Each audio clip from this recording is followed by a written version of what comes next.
Hi hello welcome to Usha சமையல். இன்றைக்கி வந்து உடம்புக்கு இதுவும் ஹெல்த்தியானது தான். கொள்ளு பொடி பண்ணலாம். ஒரு கப் அளவுக்கு கொள்ளு எடுத்து நல்லா செவந்து நல்லா வாசனை வர அளவுக்கு நம்ம இதை வறுத்துக்க போகிறோம். வறுத்துக்கலாம். இதை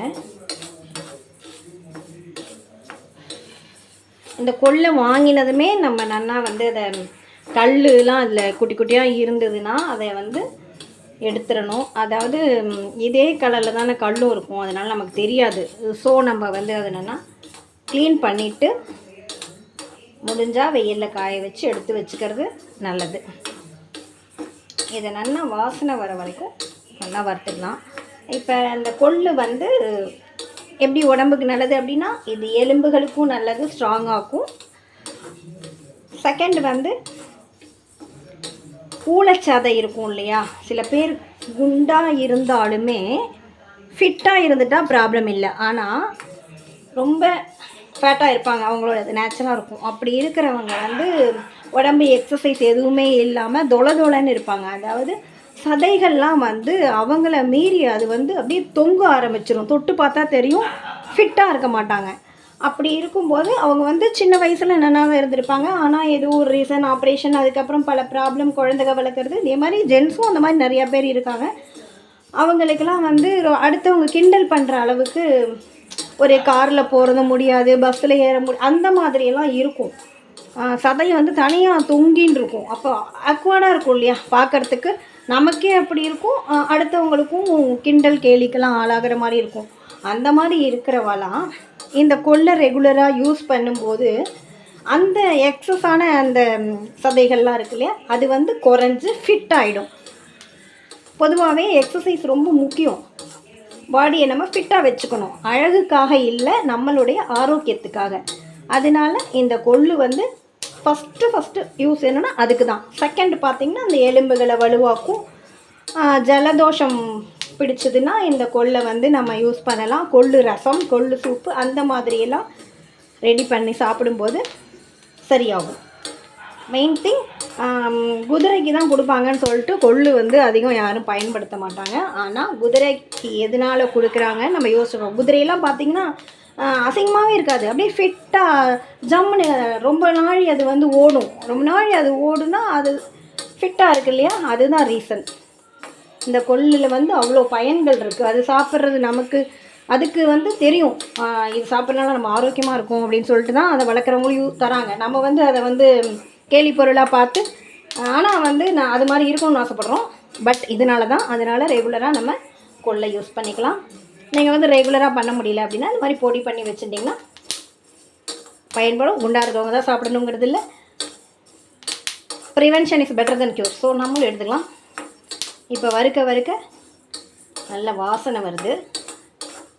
எப்பயும் சொல்கிற மாதிரி தான், அடுப்பு பேன் வச்சுக்காம மிடில் வச்சு யூஸ் பண்ணுவோம். நல்லா வறுபடட்டும். இதை நான் வந்து ஆற வச்சுக்கிறேன், கம்ப்ளீட்டாக ஆறட்டும் இது. இப்போ அதே கப்பில் 1/4 கப் அளவுக்கு துவரம்பருப்பு எடுத்து இதையும் நம்ம வாசனை வர வரைக்கும் வறுத்துக்கலாம். ப்ரோட்டீன் வந்து உடம்புக்கு ரொம்ப ரொம்ப நல்லது தானே.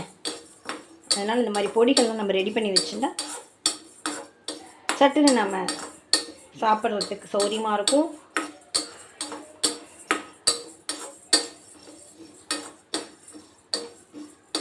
பருப்பு பொடி நம்ம ரெகுலராக இந்த துவரம் பருப்பில் யூஸ் பண்ணுற அந்த பருப்பு பொடி வந்து நம்ம சாம்பார் எப்படியும் வாரத்தில் 2 தடவை சாம்பார் செவ்வாய் வெள்ளி பண்ணுறோம் இல்லையா, அந்த துவரம் பருப்பு எனக்கு சேர்ந்துடும். பட் இந்த கொள்ளுங்கிறது ஜலதோஷம் பிடிச்சா மட்டும்தான், யாராவது அதுவும் சொன்னால் மட்டும் கொள்ளு சூப் பண்ணலாம் அப்படின்னு தோணும். அதனால் நம்ம இந்த மாதிரி பவுட்ரு பண்ணி வச்சுட்டோம்னா டக்குன்னு எடுத்து சாப்பிடலாம். இந்த சுடு சாதத்தில் வந்து நல்லெண்ணெய் விட்டு இந்த கொள்ளு பொடி போட்டு செஞ்சு சாப்பிடும்போது சாப்பிட்றதுக்கு நல்லாயிருக்கும். நெய் விட்டுக்கலாம். பட் பொடியே உங்களுக்கு ட்ரையாக இருக்கிறனால நெய் விடும்போது என்ன ஆகும்னா அந்த ட்ரைனஸை குறைக்காது. இதே நல்லெண்ணெயை நல்லா விட்டு தாராளமாக விட்டு சாப்பிடும்போது நமக்கு சாப்பிட்றதுக்கு மென்ன பிடிக்காமல் இருக்கும். நீங்கள் 2ஐயும் சேர்த்து கூட விட்டு சாப்பிடலாம். இது கொஞ்சம் வறுபடட்டும், செவந்து வரட்டும். இதையும் நம்ம அதோடையே சேர்த்து ஆற வச்சுக்கலாம். நெக்ஸ்ட், இந்த பொடிக்கு தகுந்த அளவுக்கு காரத்துக்கு நான் மிளகு 1/4 ஸ்பூன் போட்டுக்கிறேன்.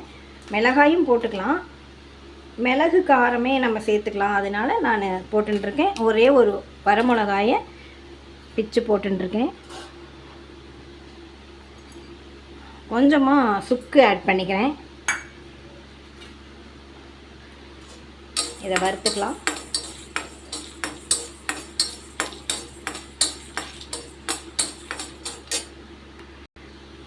மிளகு வெடிக்க ஆரம்பிச்சிருத்து. இந்த அளவுக்கு வறுபட்டால் போதும். கொஞ்சமாக ஜீரகம், இந்த ஜீரகம் போட்டதுக்கப்புறம் நம்ம ரொம்ப வறுக்க வேண்டாம், அடுப்பு ஆஃப் பண்ணிடலாம்.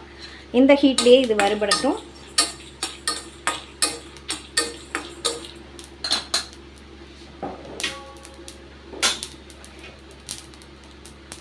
இப்போது இந்த பொடிக்கு தேவையான அளவுக்கு கல்லுப்பு போட்டுக்கிறேன். கல்லுப்பையும் நம்ம வறுத்துட்டு பயன்படுத்தும் போது இதில் உள்ள கெமிக்கல் போயிடும். வறுத்துட்டு பயன்படுத்துறது நல்லது.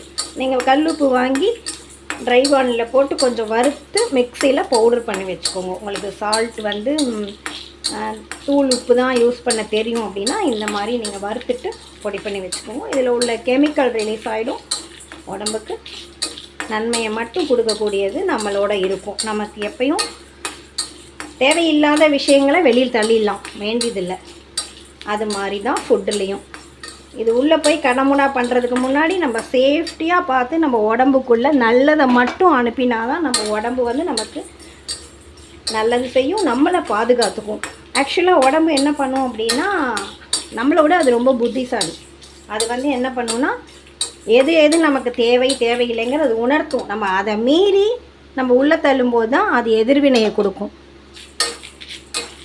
நமக்கு தெரியும் எது வேணும், எது நல்லது, எது கெட்டது. ஆனால் அதையும் மீறி நம்ம உள்ளே தள்ளிடுறோம். அதை கெடுதலி உள்ளே தள்ளும்போது அப்போ அது என்ன பண்ணும், அதோட வேலையை அது காமிக்க ஆரம்பிக்கும். அவ்வளோதான். இது வறுத்தாச்சு. இதையும் இதோடு சேர்த்து நல்லா ஆற வச்சு மிக்சியில் உங்களுக்கு தேவையான கன்சிஸ்டன்சியில் பவுடர் பண்ணிக்கோங்க. அரைச்சாச்சு, சட்டுன்னு ரெடி பண்ணிட்டோம் இல்லையா? இந்த மாதிரி கன்சிஸ்டன்சியில் எனக்கு தேவையான அளவுக்கு நான் அரைச்சின்ருக்கேன். நீங்கள் கொரன்னு கொஞ்சம் ரவை மாதிரி இருந்தாலும், ரவைக்கு அடுத்த பதம், ரொம்ப ரவை மாதிரி இருந்தாலும் ஒட்டாது இல்லையா? அந்த மாதிரி கூட நீங்கள் அரைச்சிக்கலாம். ரொம்ப பவுடராகவும் அரைச்சிக்கலாம், உங்கள் சௌகரியம் தான் அது.